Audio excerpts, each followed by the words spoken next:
ಎಷ್ಟು ಜನ ಸಂತೋಷವಾಗಿದ್ದೀರಾ? ಸೇವಕರು ಕಾಲಿಟ್ರೆ ಅಲ್ಲಿ ಸಮಸ್ಯೆಗಳು ಬದಲಾಗತ್ತೆ, ಸನ್ನಿವೇಶಗಳು ಬದಲಾಗುತ್ತೆ, ಪರಿಸ್ಥಿತಿ ಬದಲಾಗತ್ತೆ.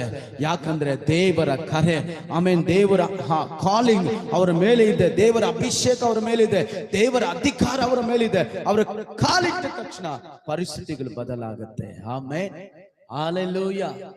ಕಣ್ಣಿಗೆ ಕಾಣುವಂಥದ್ದು ನೋಡಿ ನೀ ಯೋಚನೆ ಮಾಡಬೇಡ.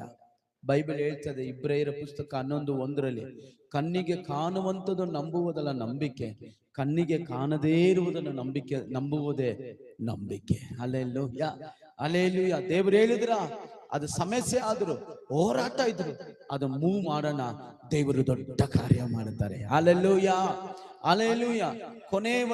ಮೂರನೇದಾಗಿ, ಒಂದು ದೇವರ ಮಾತು ಕೇಳಿ ನಡೆ. ಎರಡನೇದು, ಎಷ್ಟು ಹೋರಾಟ ಇದ್ರು, ಎಷ್ಟು ಶೋಧನೆಗಳಿದ್ರು, ದೇವರು ಹೋಗು ಅಂದ್ರೆ ಅಲ್ಲಿ ಕಾಲಿಡು, ದೇವರು